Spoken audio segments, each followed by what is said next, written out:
Depuis que je suis ado, la période des règles est une période redoutée pour moi et ceux qui me connaissent. Mal au ventre, impossibilité de mettre un tampon, serviettes hygiéniques qui me font des allergies. Bref, une panoplie de mésaventures que connaissent la plupart des femmes. Et d'ailleurs, lorsque l'on sait que les règles surviennent 12 à 13 fois par an pendant près de 40 ans, il vaut mieux être au sec, préserver sa santé et se sentir belle. Quel ne fut pas mon bonheur de découvrir Elia Lingerie, seule marque de lingerie menstruelle bio à avoir la certification Origine France garantie. J'avoue avoir eu un coup de cœur pour la culotte Philomène en coton ultra doux, comme tous les produits de la marque, et pour le livret consacré aux premières règles, parfait pour les jeunes filles et leurs parents qui souhaitent discuter de ce grand bouleversement. En fonction de vos envies et de votre flux, il est certain que vous trouverez le produit qu'il vous faut chez Elia Lingerie ou que vous rendrez heureuse votre femme, amie, sœur en lui offrant une carte cadeau. Merci Elia Lingerie pour votre précieuse participation sur ce podcast et rendez-vous sur leur site dont le lien est dans les notes de l'épisode. Bonjour à tous. Avant toute chose, je vous adresse toutes mes pensées en cette période de confinement liée au Covid-19 qui bouleverse actuellement notre société. Les épisodes de l'Aléa déjà enregistrés vont continuer à la normale, mais vous allez également découvrir des épisodes spéciaux pour vous informer ou tout simplement vous aider durant cette période inédite. Je vous souhaite à tous énormément de courage et n'hésitez pas à me contacter sur mon compte Instagram LawFromParis. Je serai toujours disponible pour échanger avec vous. Angelo Follet, tu es thérapeute, compositeur, musicien et gérant d'un compte Instagram sur la peur et la vulnérabilité. Et c'est pour parler de cette émotion que je t'ai invité aujourd'hui. En effet, en 2018, tu crées le compte Instagram et le podcast Balance ta peur, qui célèbre la vulnérabilité de nombreux anonymes. Avec aujourd'hui plus de 52 000 abonnés, cet espace d'expression devient une plateforme dédiée à la connaissance de soi et à l'empowerment. Bonjour Angelo, merci beaucoup. En tout cas, je suis ravie de t'avoir sur le podcast aujourd'hui. Je vais commencer par une question très simple. Pour ceux qui ne te connaîtraient pas, est-ce que tu peux te présenter, s'il te plaît ? Merci Laura de me recevoir en confinement. Voilà. Je m'appelle Angelo Follet, j'ai bientôt 35 ans et je suis praticien en psychothérapie avec la spécialisation qui est l'analyse transgénérationnelle, donc le travail sur les mémoires familiales, l'héritage familial et l'inconscient collectif. Donc il y a aussi, ça inclut aussi ce qu'on appelle la systémie. On considère que toute forme de société est un système.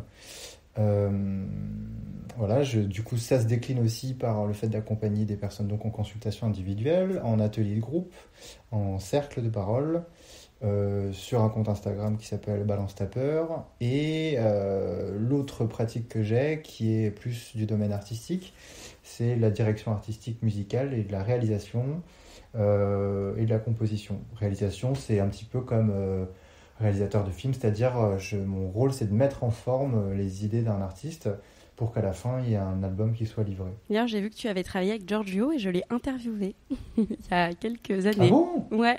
Sur un média qui s'appelle From Paris. Paris. Ouais, on est en train de finir le 4e album à distance. Ouais. Super. Aujourd'hui, moi, si je t'ai invité, c'est passionnant toutes ces activités, mais c'est vraiment pour parler de cette émotion, la peur, puisqu'on est en plein dedans, cette période de confinement et de Covid-19. Tu as d'ailleurs créé un compte Instagram qui s'appelle Balance ta peur, que je suis attentivement. Et j'avais envie de te demander, en fait, aujourd'hui, donc d'où te vient ce projet ? Comment l'idée t'est venue de créer ce compte Instagram et est-ce que tu peux m'expliquer ton chemin et ton cheminement pour aller vers cette action, vers la création de ce compte ? La peur, au départ, c'est une émotion qui a été présente la plupart du temps dans ma vie. Moi, c'était plutôt sous forme de crise d'angoisse ou même des fois des crises de panique où je ne savais pas trop ce qui se passait et j'avais l'impression que j'allais mourir. Donc ça a été des passages compliqués. Et puis, j'ai fait 2-3 travaux personnels et des stages aussi en groupe, notamment sur la peur, qui m'ont permis d'y voir plus clair, de les identifier, de les traverser. Ça, c'est pour ma partie à moi, si tu veux. Et puis finalement, en allant à l'intérieur de moi, je me suis rendu compte que finalement à l'extérieur c'était aussi très présent, que les médias travaillaient beaucoup avec ce que peuvent déclencher les peurs chez les personnes les spectateurs, que la peur a été pendant toute l'histoire de l'humanité un des leviers de la guerre et de la dictature, de la manipulation des peuples. Et puis c'est aussi, de manière plus individuelle, ce qui revient le plus souvent en termes d'empêchement personnel, quoi, et relationnel. Et donc je me suis dit, mais personne parle de ça. On parle de plein de trucs, mais voilà. Et en fait, j'étais assez frustré sur Instagram de voir des comptes qui parlaient de beaucoup de choses hyper, enfin, que moi qui m'intéressaient et qui pouvaient peut-être donner des clés aux abonnés pour mieux se comprendre. Il y a beaucoup de choses sur la gestion des émotions, sur le développement personnel, le coaching, l'accompagnement, etc. Mais j'avais l'impression que personne ne rentrait vraiment au cœur du sujet et à la racine de finalement qu'est-ce qui fait qu'on se comporte comme ça et qu'on ressent ça, quoi. Et pour moi, la peur a été vraiment le sujet qui réunissait à la fois tout ce que peuvent raconter n'importe quel film, n'importe quelle chanson, n'importe quelle relation, n'importe quel bouquin. Il y a toujours à un moment donné la peur qu'il faut traverser ou la peur qui bloque le héros, le personnage, le sujet, etc. Donc pour moi c'était assez évident que il y avait une parole à libérer sur ce sujet-là. Et comment libérer la parole? En faisant la proposition que moi j'avais imaginée, c'est-à-dire créer un espace de dépôt. Déjà, Balance ta peur, c'est vraiment un espace de dépôt où les gens déposent leurs peurs de manière... alors, ils les déposent pas de manière anonyme puisque c'est moi qui les reçois, mais ensuite, moi, je les reposte en tentant d'y dégager une problématique ou un sujet ou un thème particulier que ça m'évoque. Et du coup, en fait, ça s'appelle Balance ta peur. Finalement, on parle certes beaucoup de peur, mais on parle surtout de l'humain. Et en fait, Balance ta peur, c'est juste un biais pour aller mettre un peu de lumière sur les mécanismes psychiques et relationnels de tout être humain, en fait. Donc voilà, et derrière, il y a eu aussi l'envie de créer un podcast pour avoir un espace un peu plus long, parce que le post, forcément, c'est un texte limité. Et là, j'avais vraiment envie d'un échange, parce que l'invitation, c'est pas de rester sur Instagram, mais au contraire, justement, de se rencontrer en atelier, en conférence. Aujourd'hui, donc, il y a plusieurs peurs, peur pour l'avenir, peur de tout perdre, peur de mourir. Une question qui peut paraître surprenante, mais est-ce que toi, tu penses que ces peurs sont utiles pour évoluer Là, c'est comme si tu me demandais si les émotions étaient utiles. Oui et non. Une émotion, que ce soit la peur ou autre chose, c'est une information. Donc à partir du moment où j'arrive à identifier, déjà le premier truc à identifier pour la peur, mais pour n'importe quelle émotion, c'est est-ce que c'est bien la mienne?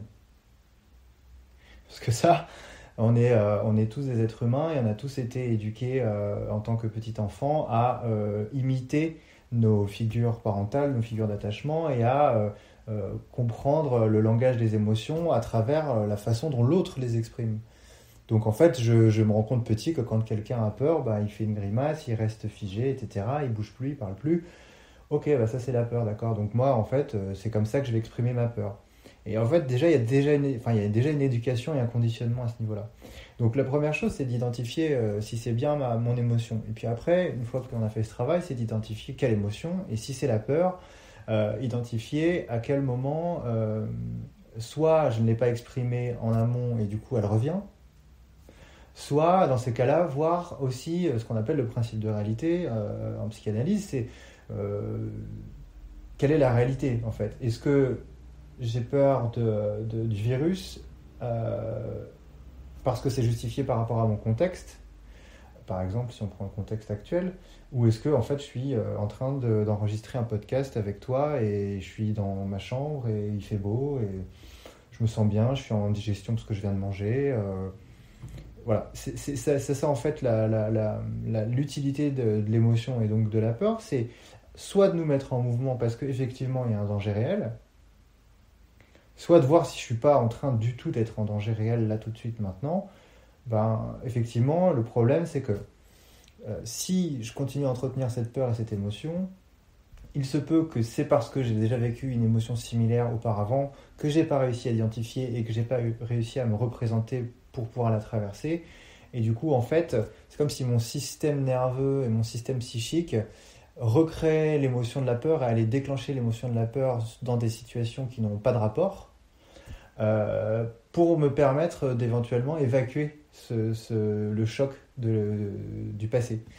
Mais donc, du coup, ça veut dire qu'on va aussi se créer des situations dans lesquelles on va générer nos propres peurs, sauf que ça n'a pas forcément de rapport avec l'événement présent. Et est-ce qu'on est égaux, nous, tous, face au fait de ressentir la peur ? Est-ce que, par exemple, il y a des gens qui n'ont pas peur, ou est-ce qu'il y a une part même génétique par rapport au fait de ressentir certaines émotions, le fait de ressentir de la peur et de l'angoisse, en fait ? Je dirais que un peu les deux, c'est-à-dire qu'on est tous différents, on a tous une expérience différente, une famille différente, un passif différent, donc évidemment les manifestations ne vont pas être les mêmes et la façon d'y réagir ou la façon de nous comporter ne seront pas les mêmes.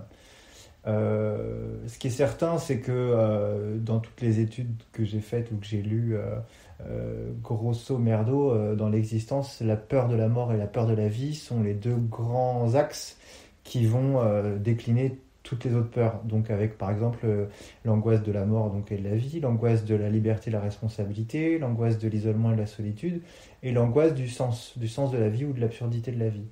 Et ces quatre grandes familles, si tu veux, vont générer des peurs après sous-jacentes comme la peur de l'abandon, la peur de ne pas être aimé, etc. Mais je dirais, pour répondre à ta question, que génétiquement c'est possible dans le sens où il y a l'héritage familial. Donc après, génétiquement, ça peut se mesurer dans, si tu veux, plutôt les réactions du système nerveux.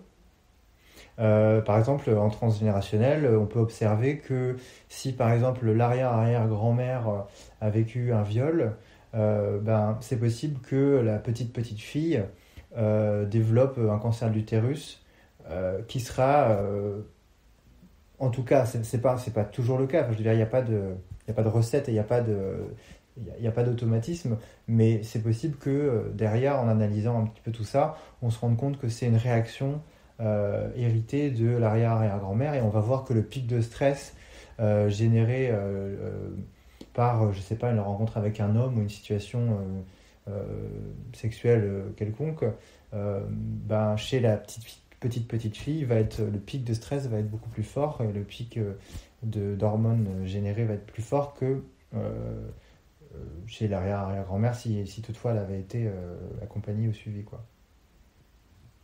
Donc je dirais oui dans le système nerveux et dans ce qui se transmet dans les maladies et dans les réponses que nous donnent les maladies sur ce qui a été des traumatismes, en fait, ce qui ont été des traumatismes. Et est-ce que tu crois que chacun doit prendre conscience de ses peurs pour être plus fort ? Oh là, il y a plein d'injonctions là-dedans. Alors je ne crois pas. Pour être plus fort, je ne crois pas.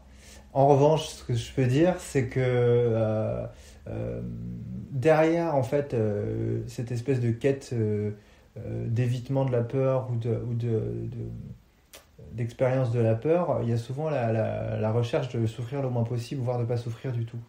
Pour moi, c'est très lié, en fait. Parfois, le fait de ressentir la peur, alors quand il y a un danger réel, évidemment ça nous met en mouvement, et donc du coup on peut réagir et se mettre à couvert et se mettre en sécurité, mais si c'est pas le cas, ça génère beaucoup plus de stress qu'autre chose, et donc du coup ça fait beaucoup plus souffrir. Donc je crois que il faut pas identifier ses peurs si les peurs sont pas un problème pour nous. En revanche, ça a un impact sur la dose de stress et d'angoisse quotidienne que quelqu'un peut vivre, et dans ces cas-là, il peut être nécessaire de à la fois identifier la peur, mais surtout d'aller voir quel est le trauma qui est en dessous, quoi. Et aujourd'hui, donc, on est en pleine peur suscitée par le nouveau coronavirus, qui peut sembler parfois irrationnel quand on regarde le nombre de morts que fait la grippe chaque année, presque dans l'indifférence générale. Toi, comment tu expliques la peur aujourd'hui que l'on vit face à ce Covid-19 ? Pour moi, ça nous renvoie aux 4 grandes angoisses de l'existence humaine, c'est-à-dire la peur de la mort et donc de la vie. Parce que vivre, c'est finalement prendre le risque de mourir, quoi. Donc, c'est une condamnation, hein. Ça, il y a énormément de lectures là-dessus, mais le traumatisme de naissance, c'est qu'en fait, on est condamné à mourir à partir du moment où l'on naît. Ce confinement et ce contexte nous renvoie, du coup, forcément, confinement veut dire solitude et isolement, donc ça nous renvoie encore une fois à la solitude et à l'isolement. Ça nous renvoie à cette espèce de liberté de responsabilité. Qu'est-ce qu'on veut faire de nos choix? Quel choix on veut faire aujourd'hui? Et quelle responsabilité on prend par rapport à nos choix? Et ça nous renvoie au 4e axe des angoisses existentielles, qui est le sens de la vie, en fait. Et je crois qu'en fait, c'est... Au-delà d'être une période difficile, je crois qu'il y a aussi l'autre côté de la pièce, qui est que c'est une opportunité de vraiment changer de perception et de faire des nouveaux choix, en fait. Donc, c'est en ça, pour moi, que le contexte et la présence de ce virus nous rassemble à un endroit de la peur. Parce que justement elle nous oblige à prendre la responsabilité, à peut-être rester en vie, à trouver du sens à notre vie. Et donc peut-être que si je me suis fait mettre au chômage forcé, faut peut-être que je me pose la question, et à vivre comme on peut l'isolement ou le confinement. Et aussi une question que je me posais par rapport aux réseaux sociaux. Moi, personnellement, je me suis un peu déconnectée des réseaux sociaux parce que j'ai peur en regardant les réseaux sociaux. Et qu'est-ce que tu penses en fait de leur rôle? Est-ce que tu penses que finalement, dans des périodes comme celle-ci, et puis même dans l'absolu de manière générale, est-ce qu'ils n'alimentent pas encore plus les peurs finalement? Alors, j'ai envie de faire la distinction entre les personnes et les propos partagés sur les réseaux sociaux et les réseaux sociaux en tant que tels. Les réseaux sociaux, c'est un outil, donc c'est neutre. Il n'y a pas de... Est-ce que les médias font ce qu'ils font bien leur taf ou pas? Est-ce que les réseaux sociaux sont anxiogènes ou pas? Non. Un téléphone n'est pas anxiogène si tu l'utilises de manière équilibrée, quoi, et saine. En revanche, c'est une fenêtre ouverte au monde. Donc ça veut dire à toutes les subjectivités, tous les avis. C'est une fenêtre ouverte à la liberté d'expression. Et donc je crois qu'en fonction de ce que tu suis, par exemple, moi, tu vois, si je vais sur Instagram régulièrement, j'ai pas coupé les réseaux, etc., il n'y a rien d'anxiogène dans mon téléphone. Je regarde pas les infos, je regarde pas la télé, je la regardais pas avant. Je pense que là, encore une fois, ça nous renvoie à la responsabilité, de celui qui émet, c'est-à-dire qu'est-ce que moi j'ai envie de véhiculer comme message, et celui qui reçoit, c'est-à-dire qu'est-ce que j'ai envie de voir comme message, quoi. Mais je pense que ça n'a rien à voir avec les réseaux sociaux ou les médias. Et aujourd'hui, toi, quels sont les conseils que tu donnerais en fait pour gérer toutes ces peurs du moment? Je dirais que ce soit la peur ou d'autres émotions, finalement, l'opportunité, je crois, là, c'est que on peut un peu mieux, c'est une occasion de peut-être un peu mieux se connaître. Donc, peut-être qu'il y a des peurs qu'on cachait avant, ou qu'on camouflait avant dans le rythme de nos vies, avec la suractivité, la surconsommation, etc., qui aujourd'hui ressortent parce que le contexte est tel que j'ai un peu que ça à faire de me voir et de me regarder dans les yeux. Donc je pense que c'est intéressant en tout cas de profiter de ces moments-là, où s'il y a plus de moments pour certaines personnes, plus de moments seuls ou de moments libres, du temps libre, de faire un peu d'introspection, de regarder un petit peu, on peut lister ses peurs et se dire, finalement, la peur du coronavirus et la peur du confinement me montrent que, en fait, je crois que je pensais pas avoir peur de perdre mon boulot, mais finalement, j'ai peur de perdre mon boulot. Et puis finalement, perdre mon boulot, c'était pas tant la peur, mais finalement, j'ai peur de me tromper de voie. Tu vois? Et en fait, je pense que ça peut être intéressant, ce temps-là, pour aller une couche un tout petit peu plus en dessous que d'habitude, ce qu'on s'autorise à faire, ou le temps qu'on prend à le faire. Je crois que c'est vraiment un moment où on peut changer nos habitudes, quoi. Donc, par rapport à des conseils, je dirais simplement, par rapport aux réseaux sociaux, par exemple, c'est de se connecter sur des choses qui nous font du bien, tu vois. Et du coup, tout le monde profite de faire des lives dans cette période, moi y compris. Il y a plein de trucs intéressants. On n'est pas obligé de faire du yoga ou de la méditation, mais en tout cas, c'est beaucoup plus disponible qu'avant. Ça prend une demi-heure, une heure dans la journée. Ben voilà, c'est un peu aller explorer justement les médias qu'on n'a pas l'habitude de fréquenter. S'il y a du temps en plus, bah, peut-être profiter d'appeler les proches qu'on n'a pas l'habitude d'appeler, parce que d'habitude on s'envoie des textos de manière discontinue mais toute la journée, ce qui ne crée pas du tout d'empathie, parce que en fait l'empathie elle ne se fait pas à travers l'écrit. Donc vraiment l'importance du... Je pense que Zoom est en train de tripler ses ventes là, mais l'importance de se voir et de voir, si tu veux, le visage de l'autre, ses expressions et du coup le non-verbal, c'est ça qui génère de l'empathie et qui renforce la capacité d'empathie, parce que je réalise à ce moment-là que l'autre n'a pas la même émotion que moi, et donc du coup ben, j'accepte l'altérité à ce moment-là. Voilà, il y a des gens qui ont proposé d'écrire faire des petits journaux, des journaux de bord, etc. Pourquoi pas? Parce que l'écrit, l'expression de toute façon libère des choses. Moi, je sais que tous les soirs, ou presque, je propose à 19h c'est des espèces de petits cours. Enfin, c'est en tout cas, je prends un thème et je l'analyse, et puis après, je fais des questions-réponses. Voilà, ça permet aux gens de se dire, ah bah tiens, c'est quoi l'empathie, c'est quoi l'émotion, c'est quoi la sexualité, etc. Ou en tout cas, voilà, on essaie d'explorer des sujets comme ça. Je lis des bouquins que j'avais pas eu le temps de lire. Enfin, moi, bon, je faisais déjà du sport régulièrement et tout ça, mais du coup, j'essaie de trouver d'autres façons de dépenser de l'énergie et d'utiliser mon corps. Je sais pas, et après il y a la vie toute bête, c'est-à-dire faire à manger à deux ou seul ou en famille, faire l'amour si on peut, prendre le soleil quand il y en a.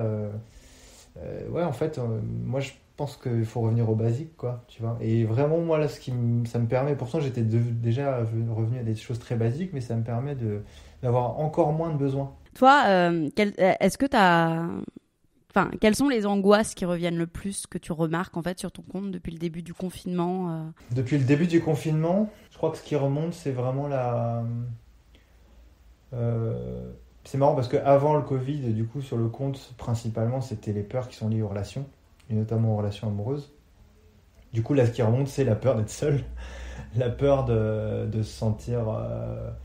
la peur de se sentir inutile, faire face à son impuissance. La peur, il y a eu beaucoup de peur de gens qui finalement remettent en question leur parcours professionnel, enfin en tout cas leur voie professionnelle, leur choix professionnel. Ça remonte beaucoup. Il y a aussi beaucoup d'aides-soignants, d'infirmiers, de médecins qui partagent leur peur et qui ont forcément peur Il y en a même qui se disent merde, mais qu'est-ce que j'ai choisi comme métier, je prends un énorme risque finalement. La peur de ne pas gérer le stress et du coup de ne pas pouvoir faire leur métier et donc être au service de l'autre.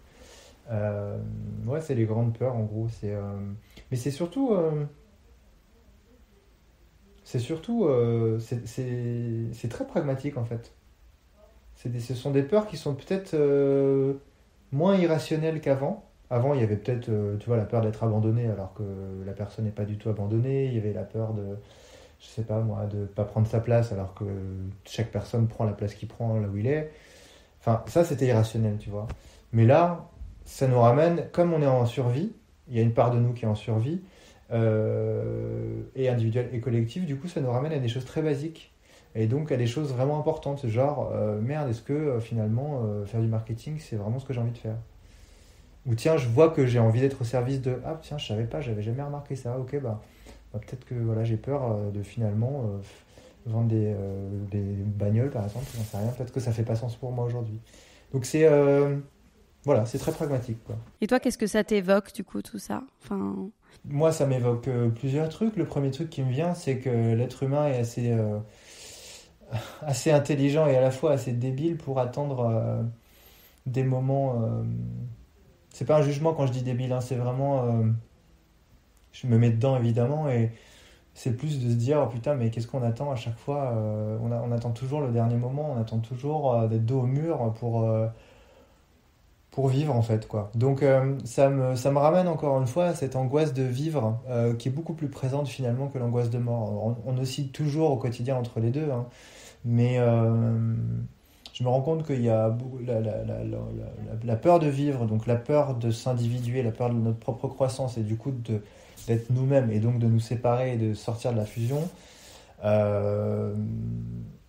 C'est hyper présent et là je me rends compte qu'il y a un sens collectif qui émerge, un sens des responsabilités qui émerge, et puis il y a un sens de la vie tout court quoi, qui émerge. J'ai l'impression que c'est une opportunité à retrouver de la foi et de la foi en l'humain et plus de la foi en Dieu ou de la foi en une religion en particulier. Je crois que c'est un moment très spirituel en fait. J'avais envie aussi de revenir, avant de passer à des questions plus générales, sur la phrase qui introduit en fait ton compte Instagram, ta vulnérabilité et ta force. Est-ce que tu peux m'expliquer ce qu'il y a derrière ça ? Bah, c'est le principe tout simple qui est qu'à partir du moment où j'ai plus rien à protéger,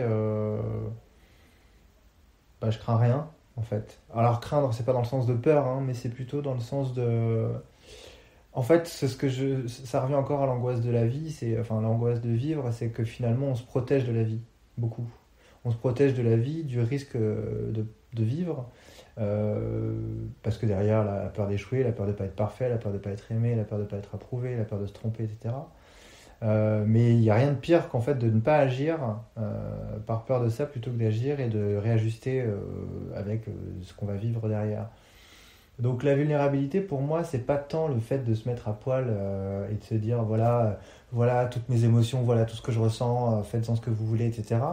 La vulnérabilité pour moi c'est accepter son humanité quoi. C'est-à-dire que c'est accepter voilà, que des fois je peux être un connard, je peux être jaloux, je peux être manipulateur, je peux être égoïste et que des fois je peux être créatif, nourricier, au service, altruiste, bienveillant, spirituel, etc. Pour moi, la vulnérabilité, elle est là. Souvent, on dit, tu sais, que c'est l'idée d'être un bon partenaire pour soi-même. Ce qui implique, en fait, qu'au niveau psychique, on a toujours deux soi. C'est-à-dire qu'il y a celui qui ressent et celui qui valide celui qui valide l'émotion ressentie. Tu vois ? Finalement, quand ces deux-là font une bonne team, en fait ça donne de la force en fait, mais c'est de la force de vie pour moi, c'est pas de la force dans le sens de puissance de domination. Donc effectivement la phrase est courte et pourrait porter à confusion, c'est-à-dire en quoi être fragile nous rend plus forts, mais en fait c'est pas ça, c'est en quoi accepter et vivre notre humanité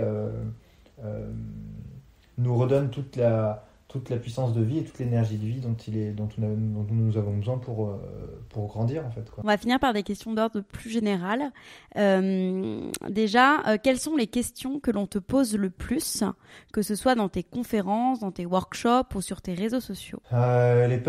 Les questions qu'on me pose le plus commencent toutes par comment ? Parce que tout le monde cherche un médicament. Et alors que le principe de ce que je fais et de ce que la plupart des thérapies en tout cas font, quand bien même j'ai pas l'ambition ni le désir de faire de la thérapie sur Instagram, hein, mais mon positionnement est thérapeutique, donc ça veut dire que je suis pas là ni pour conseiller ni pour donner une solution ou un remède. Et mon objectif en tant que thérapeute, c'est surtout d'accompagner une personne à retrouver son autonomie en fait. Donc loin de moi l'idée de faire ses devoirs à sa place, tu vois. Donc toutes les questions qui commencent par comment. Donc c'est alors des fois c'est comment ne plus avoir peur de ça. Je dirais que la question finalement qui revient, si je généralise un peu, c'est finalement comment souffrir moins ou comment ne pas souffrir, quoi.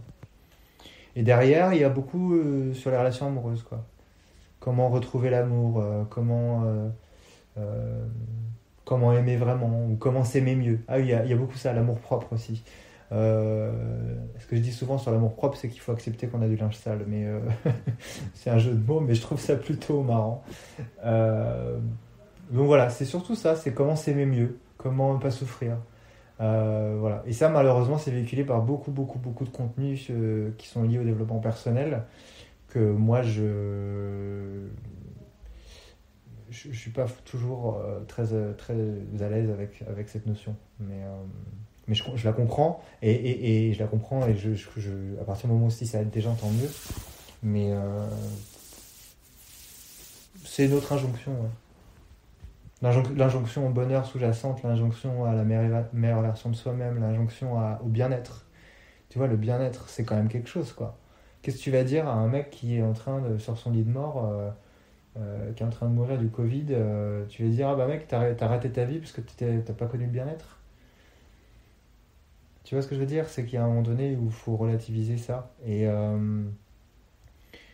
Comme dirait un de mes super potes gestalt thérapeute, il dit de toute façon, il y a toujours un moment où ça ira bien et il y a toujours un moment où ça ira moins bien.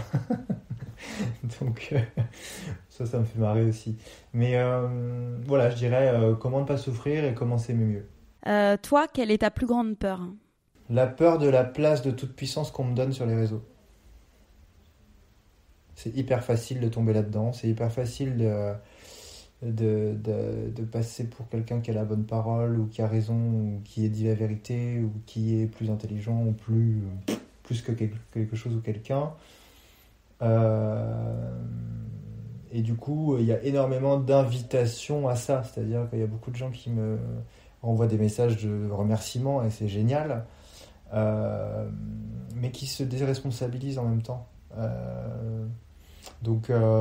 Et souvent, c'est marrant parce que j'insiste à chaque fois, je leur dis merci, mais moi, j'ai rien fait en fait. Voilà, je propose, mais si toi, tu es en capacité de l'entendre et que ça te fait bouger et que ça te fait avancer ou que ça te fait comprendre des choses, bah, tu le dois qu'à toi-même en fait. Enfin, personne peut te forcer à ça et personne peut le faire à ta place. Donc voilà. Donc pour moi, je dirais que là où je suis le plus attentif et parfois même méfiant, c'est la posture. La posture que peut avoir un compte avec un certain nombre d'abonnés, quand bien même je n'ai pas tant d'abonnés que ça au final, par rapport à d'autres gros comptes. Mais c'est plus, être attentif à ce que l'autre me renvoie et là où moi je pourrais être totalement satisfait de la toute-puissance d'un thérapeute en ligne. Ta maxime préférée? Si on reste sur le sujet des peurs, parce qu'il y en a plein, hein, mais si on reste sur le sujet des peurs, c'est extrait de... comment il s'appelle déjà? Montaigne, je crois, qui a dit ça. Il a dit... ma vie n'est qu'une suite de malheurs dont la plupart ne sont jamais arrivés. Ouais, ça fait réfléchir. Et de tout ce que tu as appris, si tu n'avais à retenir qu'une seule chose? De tout ce que j'ai appris,